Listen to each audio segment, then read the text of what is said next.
Hi, I'm Dr. Fox, and let's talk about the thoracic cavity.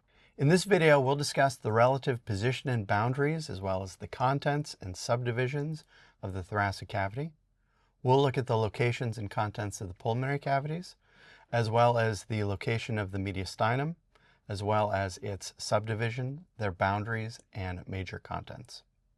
The thoracic cavity is the space bounded superiorly by the first ribs, laterally by the ribs or costae and intercostal spaces, anteriorly by the sternum, posteriorly by the vertebral column, and inferiorly by the diaphragm.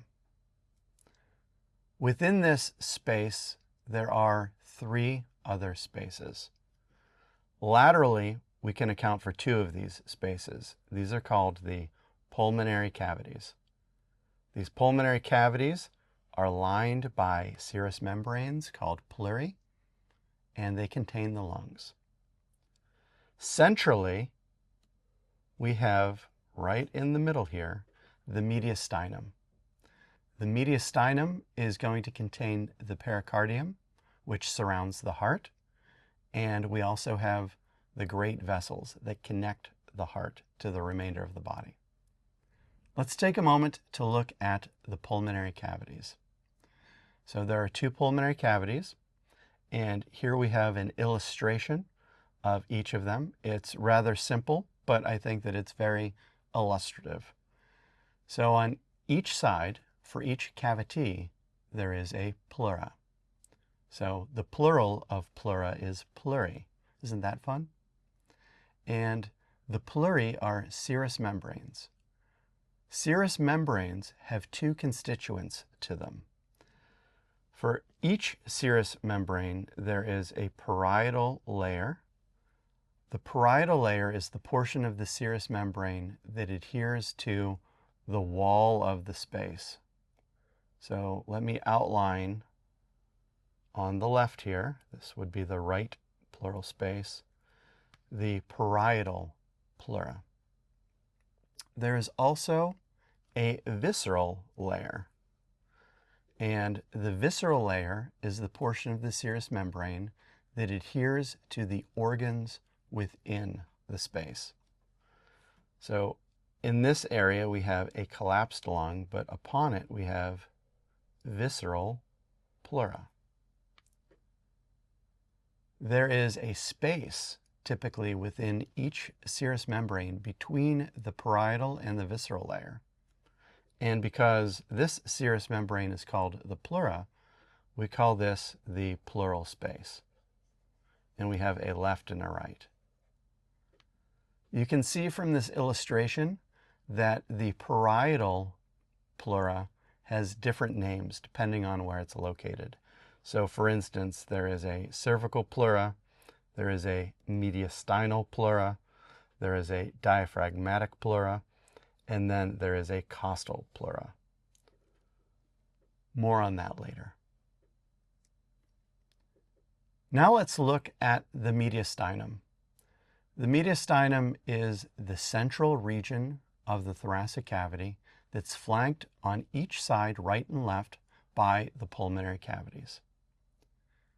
This mediastinum therefore has a superior border at the first rib, an inferior border at the diaphragm, and please do note that curve, a posterior border back to the vertebral column, and an anterior border to the sternum. So same boundaries as the thoracic cavity, but laterally we push this in because of the presence of the pulmonary cavities. Now let's take a look at how we can divide the mediastinum into specific zones so that we can communicate as healthcare professionals what's happening within these zones. And these are anatomical zones. There are other radiological zones as well. So let's first start with the superior mediastinum. And for this, we need to discuss a very important imaginary structure called the thoracic plane. The thoracic plane begins at the angle of the sternum. That's where the manubrium meets the body, right there. So angle of sternum. And we take that posteriorly to the intervertebral disc between the fourth and the fifth thoracic vertebrae. Everything above that thoracic plane, up to the plane of the first rib, is the superior mediastinum. It's through this space that we'll have things like the trachea and esophagus and great vessels. Everything below that thoracic plane, but still within the mediastinum, we oftentimes will refer to as the inferior mediastinum, but we typically discuss individual constituents of that. So, for instance, there is an anterior mediastinum. The anterior mediastinum is everything which is anterior to the pericardium. The anterior mediastinum contains very few things. The thymus gland, perhaps, maybe some lymphatics. There's not a whole lot going on in that anterior mediastinum. As we move posteriorly, at the pericardium, we have the pericardium and the heart within the middle mediastinum. So an important landmark that really delimits that middle mediastinum is the pericardium. Wherever the pericardium is the middle mediastinum. So that's nice and clean. If we go posterior to the pericardium and just lateral to the anterior aspect of the bodies of the vertebrae, we have the posterior mediastinum. That posterior mediastinum is a location where we see the esophagus traverse the mediastinum. It's an area where we see the thoracic part of the aorta traverse the mediastinum. It's an area where we see a lot of neurovasculature moving through this space. Now let's take a look at these spaces on an actual donor. We can see that the sternum and ribs have been removed anteriorly and laterally, and that's exposed the lungs, the heart within the pericardium, the diaphragm, and the great vessels. So let's think about the boundaries of the thoracic cavity. Superiorly, we have the first rib. Laterally and anteriorly, we would have the ribs and intercostal spaces. We would also have a sternum anteriorly. And then posteriorly, we would have the vertebral column. We can see the spaces of the thoracic cavity. So here I am outlining the right pulmonary cavity, and within it we can see the right lung. The surface of that lung would be visceral pleura. Over here I can outline the left pulmonary cavity, and within it the left lung. And then centrally here we have the mediastinum.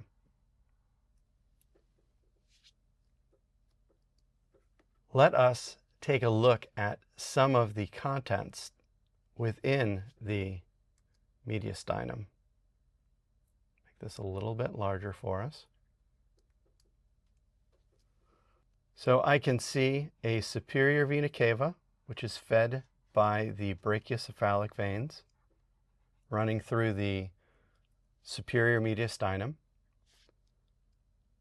I can also see the arch of the aorta, which feeds the brachiocephalic trunk, the left common carotid trunk, and the left subclavian artery, also in that superior mediastinum. The thoracic plane would be posterior to the thoracic or the sternal angle, which would be approximately there. And we can see the anterior mediastinum as everything which is anterior to this pericardium here. We can also see the middle mediastinum because it is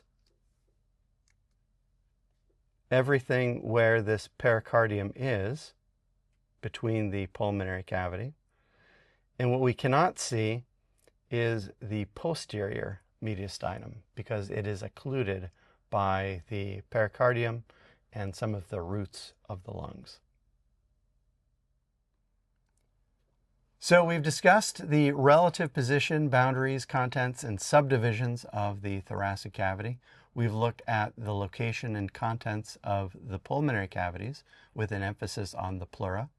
And we've discussed the mediastinum, its subdivisions, boundaries, and major contents. Thank you so much for your time, and I'll talk to you in the next video.